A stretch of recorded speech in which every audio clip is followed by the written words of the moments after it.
Irmãos, Mateus capítulo 4. Eu vou compartilhar também o nosso estudo aqui.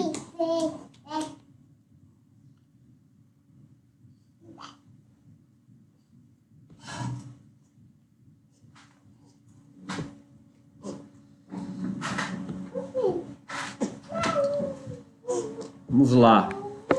Nós já estamos no estudo de número 8 no Evangelho de Mateus. E hoje nós chegamos na tentação de Jesus.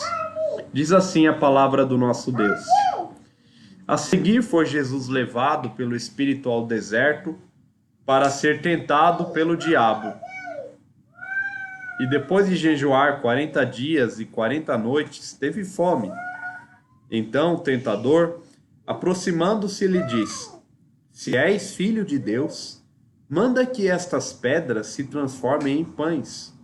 Jesus, porém, respondeu: Está escrito: Não só de pão viverá o homem, mas de toda palavra que procede da boca de Deus. Então o diabo o levou à cidade santa, colocou-o sobre o pináculo do templo e lhe disse: Se és filho de Deus, atira-te abaixo, porque está escrito: Aos seus anjos ordenará a teu respeito que te guardem, e eles te sustentarão nas suas mãos, para não tropeçares em alguma pedra. Respondeu-lhe Jesus: Também está escrito: Não tentarás o Senhor teu Deus. Levou ainda o diabo a um monte muito alto, mostrou-lhe todos os reinos do mundo e a glória deles, e lhe disse: Tudo isto te darei, se prostrado me adorares. Então Jesus lhe ordenou: Retira-te, Satanás, porque está escrito: Ao Senhor teu Deus adorarás, e só a ele darás culto. Com isto o deixou o diabo, e eis que vieram anjos e o serviram. Meus irmãos, o estudo de hoje vai abordar o que ocorreu com Jesus logo após ser batizado, a sua tentação. Hoje vamos aprender sobre o caráter do tentador, da tentação e como o nosso Salvador se assemelhou a nós em nossas tentações. Primeiro vamos ver o caráter do tentador, né? Observem bem no texto que o Espírito Santo dirige Jesus para o deserto. O deserto geralmente é um lugar de provação.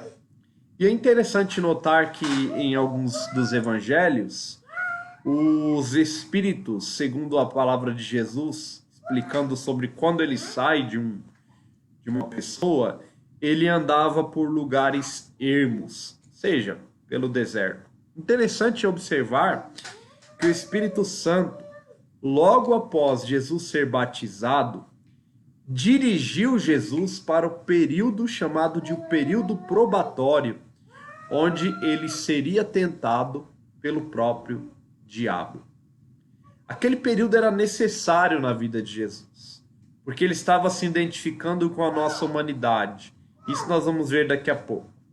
A semelhança de Israel, que depois de passar pelo Mar Vermelho, então notem bem, Israel passou pelo Mar Vermelho, e Jesus, ele recebeu o batismo, as águas do batismo. A semelhança de Israel, que passou pelo Mar Vermelho, Jesus, ele passou ou recebeu as águas do batismo, e então ele caminha em direção ao deserto. Israel, depois de passar pelo Mar Vermelho, foi para o deserto e lá ficou por 40 anos. Vejam só as similaridades. 40 anos, Jesus, após ser batizado, ele foi conduzido então ao deserto da tentação. Depois de jejuar por 40 dias, mas diferente de Israel, Jesus venceu o seu inimigo. Então veja, irmãos, Mateus, ele é um judeu, né? Ele está escrevendo para judeus e ele está mostrando como Jesus é o novo Israel, Jesus é o Messias prometido. E essa similaridade é muito interessante, muito importante também. Jesus, ele vai ao Egito, Deus chama Jesus do Egito, assim também Deus chamou Israel do Egito. Essas similaridades, Jesus passa recebe a água do batismo e também Israel passou pela água do Mar Vermelho e agora no deserto Jesus é tentado 40 dias e Israel ficou no deserto por 40 anos. Vejam as similaridades então entre Jesus e Israel que o autor de Mateus está querendo nos mostrar, né? Então Jesus, ele também foi diferente de Adão. Além de ser diferente de Israel, ele foi diferente de Adão. Pois este, Adão, ele foi tentado em um belo e frutífero jardim, em meio à abundância e à fartura, e desobedeceu a Deus. Já Jesus, ele é tentado em um árido deserto, em meio à fome e escassez. Porém, diferente de Adão, o Senhor Jesus resistiu firme ao tentador. Vejam só, quem é este tentador, né? Ele não é uma mera força impessoal, como alguns, né, vão afirmar aqui, que é uma força impessoal, maligna. Não. O tentador, ele é descrito aqui no texto pela palavra grega diabolos. Então, diabolos. Só um momentinho, irmão. Samuel. Peraí.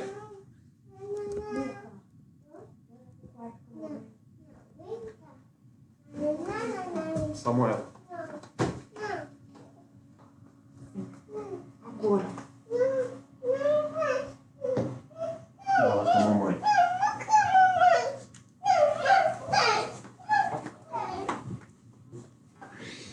Mandar ele pro... Perdão, irmãos, tive que... Às vezes a criança foge do controle, não tem jeito, né? Vamos lá, vamos retornar aqui. Então o diabo não é uma mera força impessoal. Ele é chamado aqui de o caluniador. Olha que termo interessante. Caluniador. Esse termo é usado pela tradução grega do Antigo Testamento hebraico do nome, ou para o nome, né, Satanás. Então veja, no Antigo Testamento hebraico, algumas palavras aparecem lá. Por exemplo, vamos em Jó, eu vou projetar aqui para os irmãos. Jó capítulo 1, vou aumentar a letra, vocês vão ver aí. Jó capítulo 1, versículo 6, diz assim: num dia em que os filhos de Deus vieram apresentar-se perante o Senhor, veio também Satanás entre eles. Então, lembremos-nos que o Antigo Testamento, ele foi escrito em hebraico, né? E uma tradução do Antigo Testamento hebraico para o grego é chamada de Septuaginta.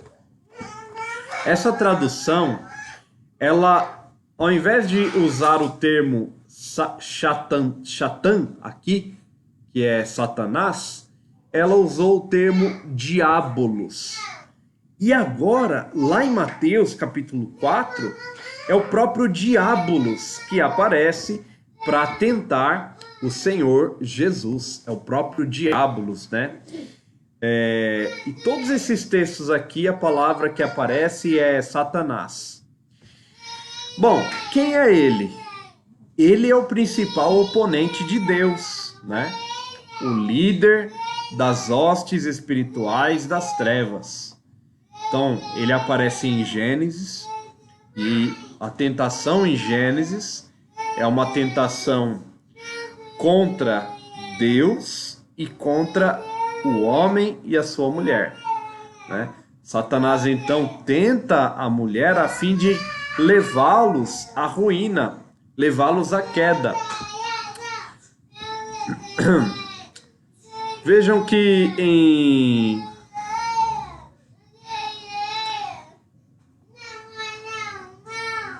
em Jó, vamos ver outros textos aqui em 1 Coríntios 10.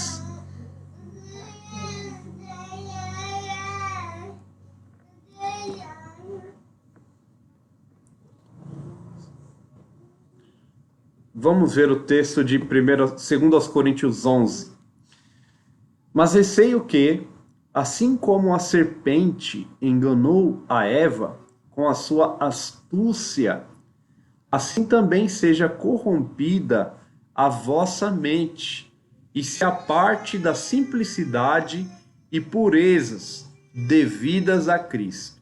Então veja, meus queridos irmãos, que este inimigo de Deus, ele é descrito como um ser astuto, desde o Éden, né? Ele é um ser astuto.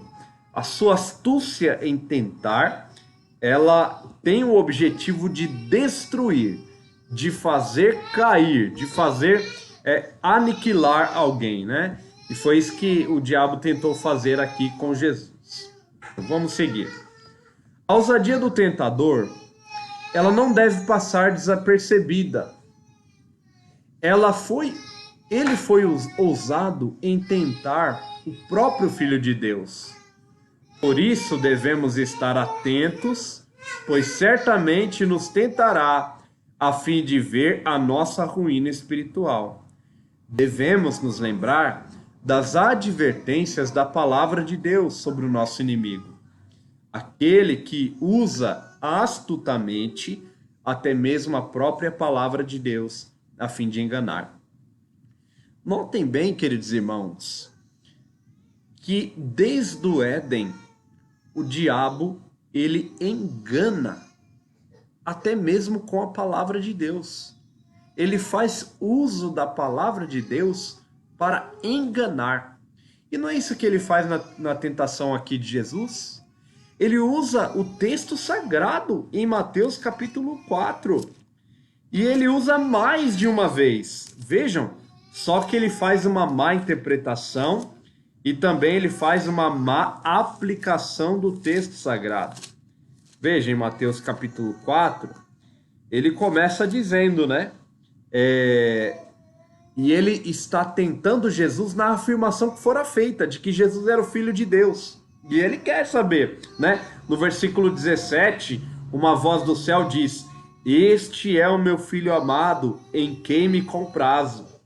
E a tentação do diabo é: se tu és, lá no versículo 3, se tu és o Filho de Deus, então manda que estas pedras se transformem em pães. Aqui é a primeira tentação. Depois ele vai começar a usar a palavra de Deus. A partir do versículo 6, ele diz: aos seus anjos ordenará a teu respeito que te guardem, e eles te sustentarão nas suas mãos, para não tropeçares em alguma pedra. Então veja, irmãos, que ele está usando o Salmo 91, né? Quem acha que o Salmo 91 espanta coisa ruim, né? Tem gente que deixa a Bíblia aberta no Salmo 91 para espantar toda coisa ruim, né? E aqui o diabo usa justamente o Salmo 91, né?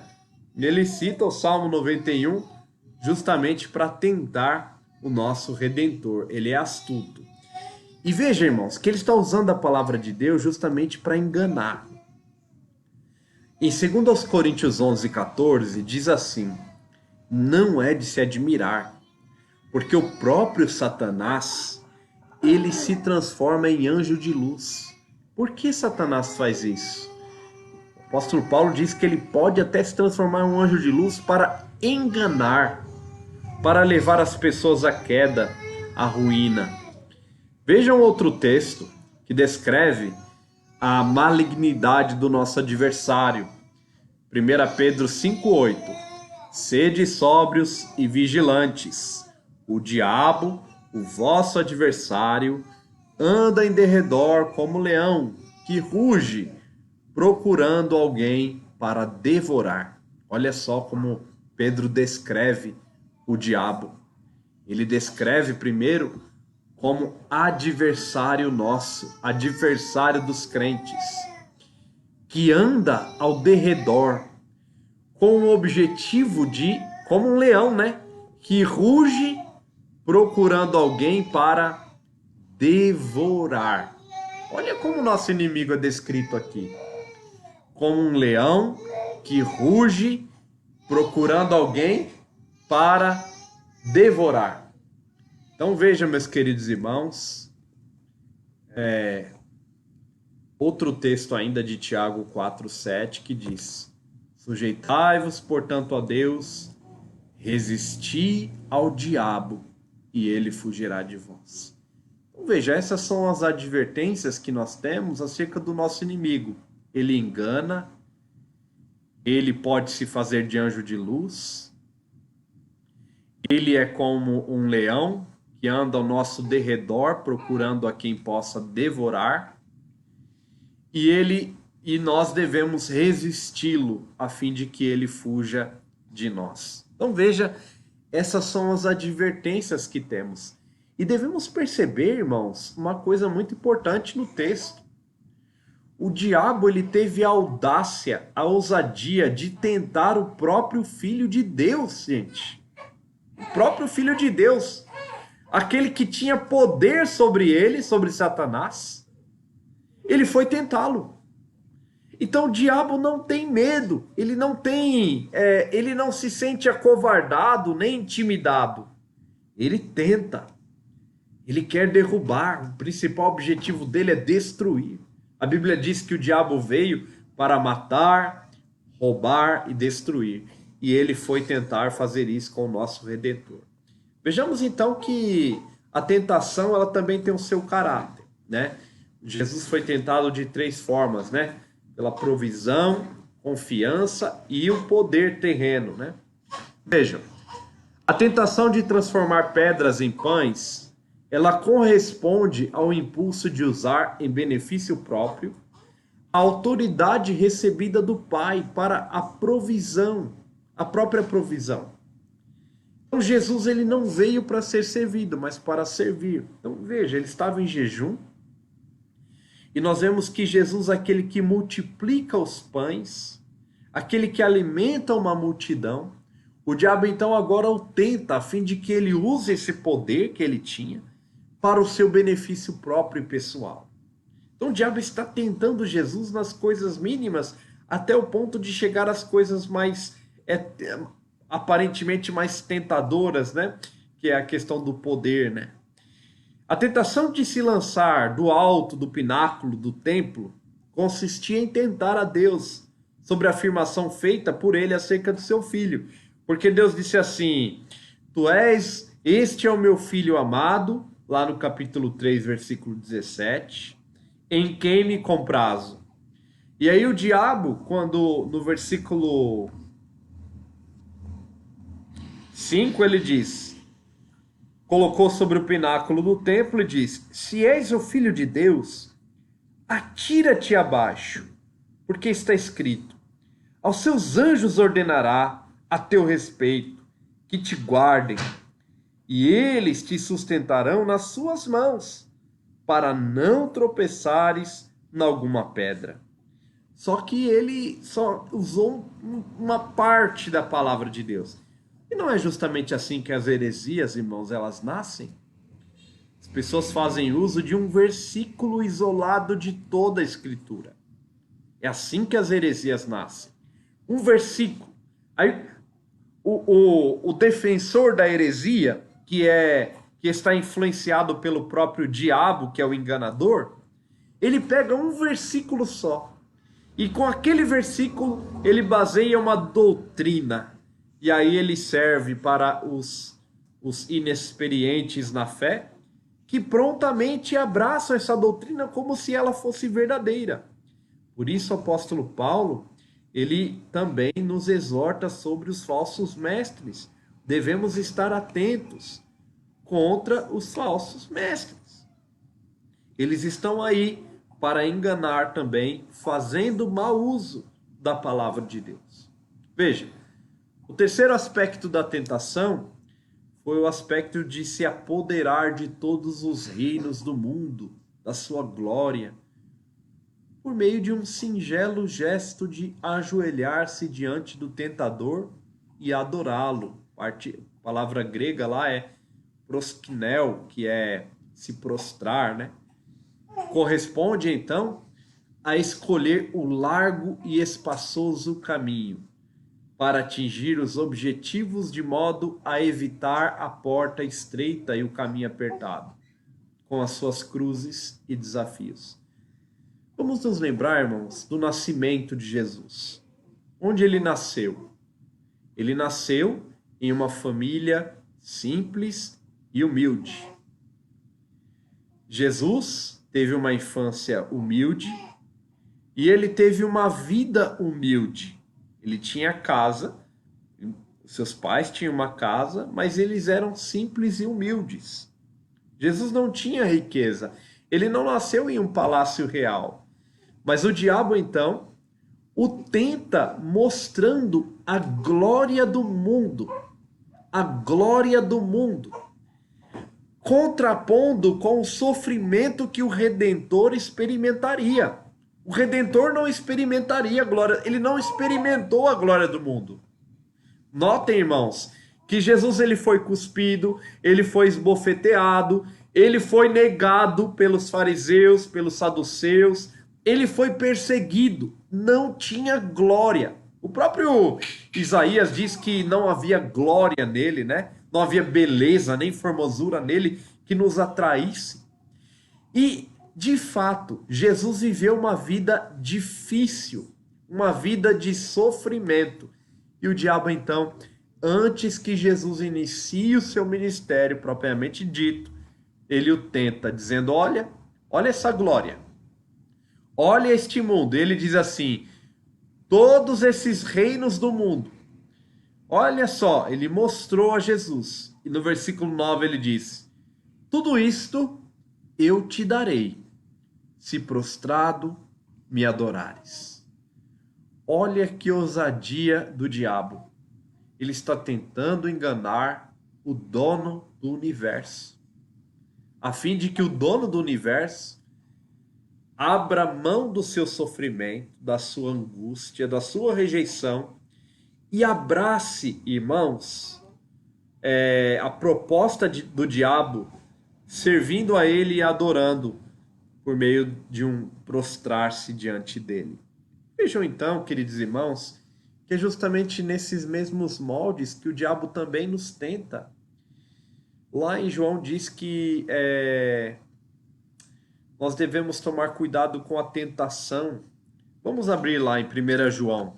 1 João. Se eu não me engano, é capítulo 2.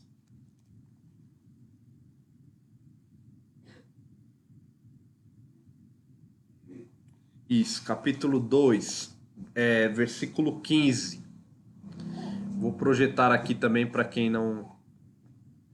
1 João 2,15. Vejam só. Não ameis o mundo, que é justamente o que o diabo mostra para Jesus, a glória do mundo, os reinos do mundo. E João diz, não ameis o mundo, nem as coisas que há no mundo.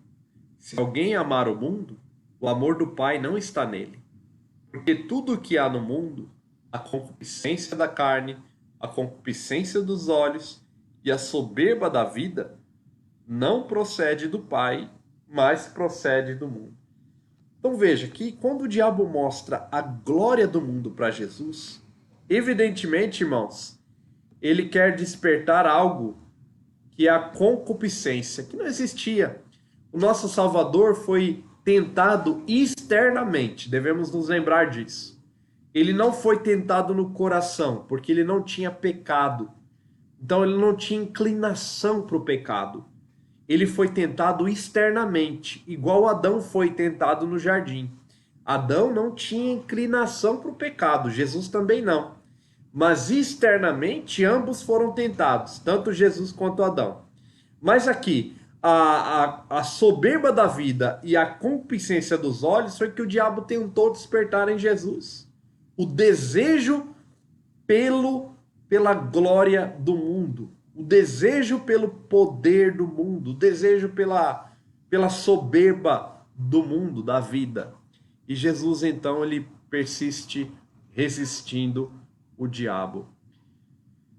Irmãos, devemos tomar cuidado com as tentações do diabo, porque ele nos tenta justamente naquilo em que nós mais precisamos naquele momento, por vezes.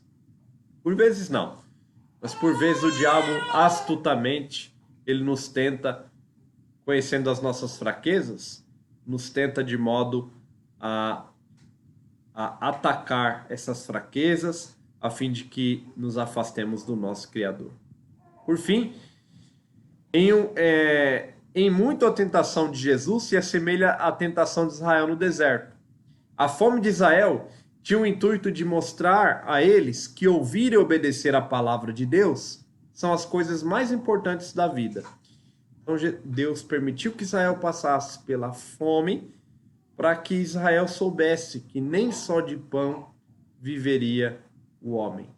E na tentação, Jesus então se sujeitou ao seu Pai, como nós lemos lá em Hebreus. Sujeitai-vos a Deus, resisti ao diabo, e ele fugirá de vós. Jesus, ele se sujeitou ao seu Pai, à vontade do seu Pai. Por isso ele termina assim, lá em Mateus capítulo 4, dizendo, né? Ao Senhor teu Deus adorarás, versículo 10, e só a ele darás culto. Jesus se sujeita ao seu Pai, como Pedro depois nos ensina, sujeitai-vos a Deus, resistir ao diabo, ele fugirá de vós, reconhecendo que ele devia prestar obediência somente ao seu Pai e não a Satanás. Percebam, irmãos, que Jesus então aprendeu a obediência por meio de sofrimento e por ele foi experimentado em diversos aspectos. Em que essa tentação se assemelha a nós? Eu vou pedir que o irmão Moisés, dá para ler, por favor, essa última parte?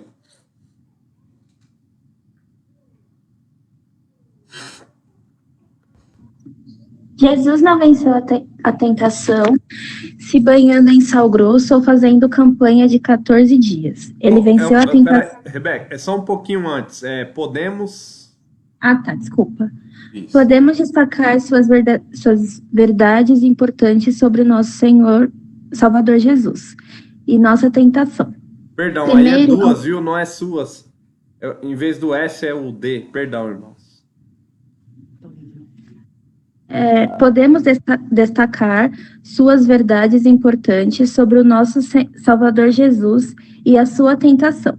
Primeiro, a forma como ele venceu a tentação e, em segundo lugar, como ele nos socorre em nossas fraquezas. Jesus não venceu a tentação se banhando em sal grosso ou fazendo campanha de 14 dias. Ele venceu a tentação por meio da palavra. As respostas de Jesus ao diabo estão contidas em Deuteronômio 6:8, especificamente em 6, versículo 13, 6, versículo 16 e 8, versículo 3. Aqui devemos aprender que a palavra, que é a espada do Espírito, não deve estar cega ou fora de uso. Devemos estar em constante medição na palavra, a fim de vencer nosso inimigo. Isso. Salmos 1. Isso. Obrigado, Rebeca. Obrigado. O que devemos aprender dessa tentação é que o nosso Salvador, ele usou a palavra para vencer o tentador. Ele não usou outra coisa. Ele venceu o tentador com a palavra. Vocês se lembram que isso mostra a sujeição de Jesus ao seu Pai e a palavra.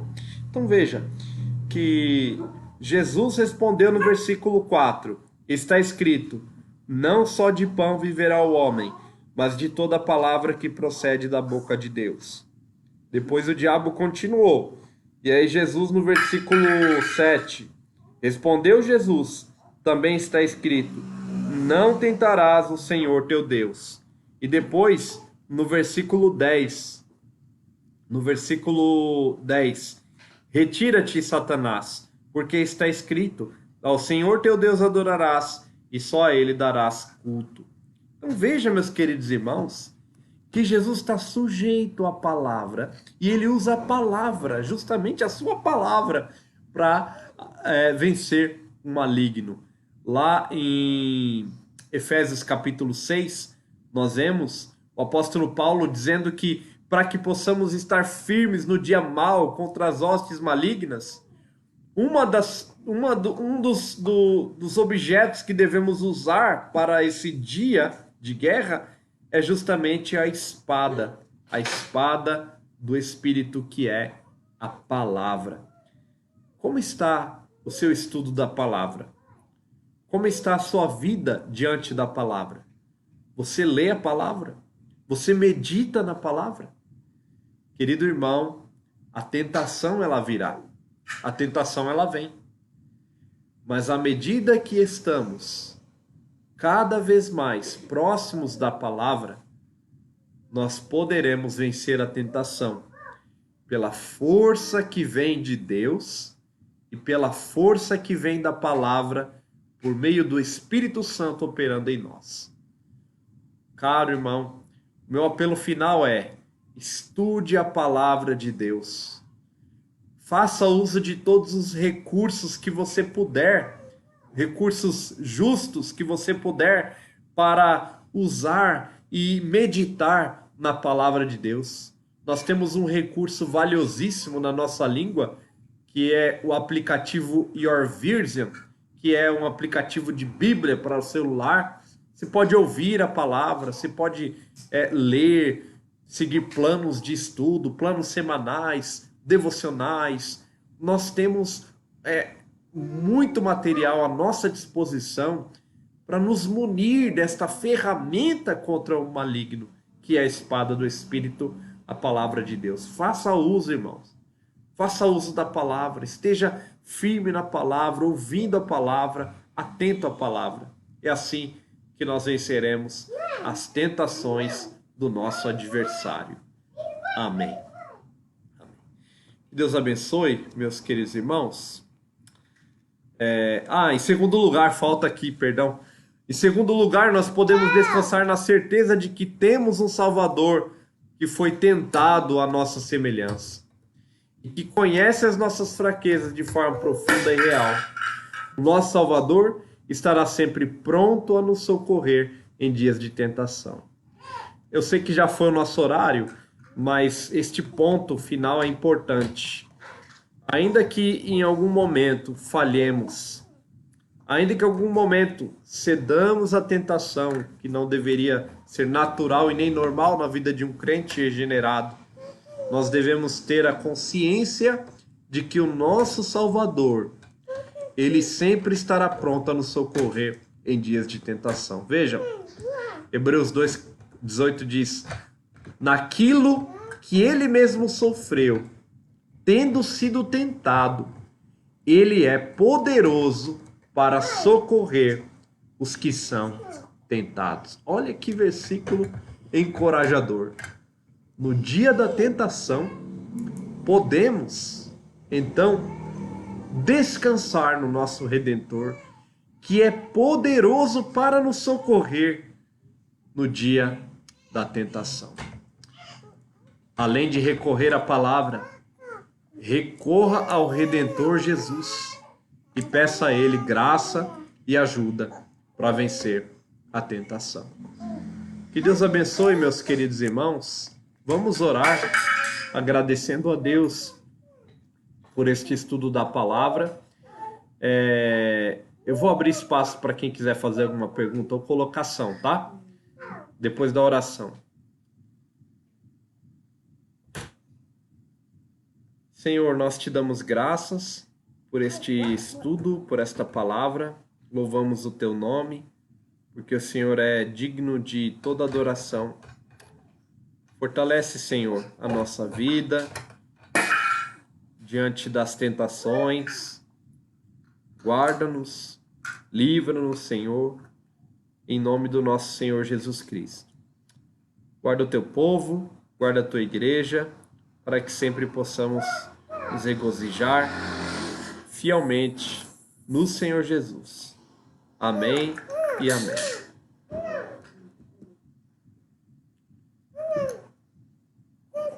Meus irmãos, me perdoe pela confusão de hoje. Samuel tá um pouco bagunceiro aqui hoje. E aí termina a gente desconcentrando, né? Os irmãos têm alguma pergunta a fazer, por favor? Antes que nós nos...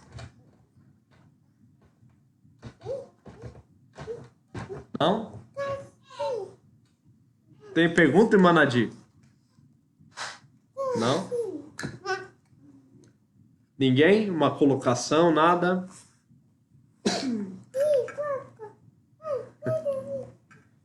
Então tá bom. Não fiquem... não se sintam tentados em não perguntar, viu? Caso tenha alguma pergunta. Que Deus abençoe, meus irmãos. Foi um prazer rever o reverendo Odimir. Deus abençoe.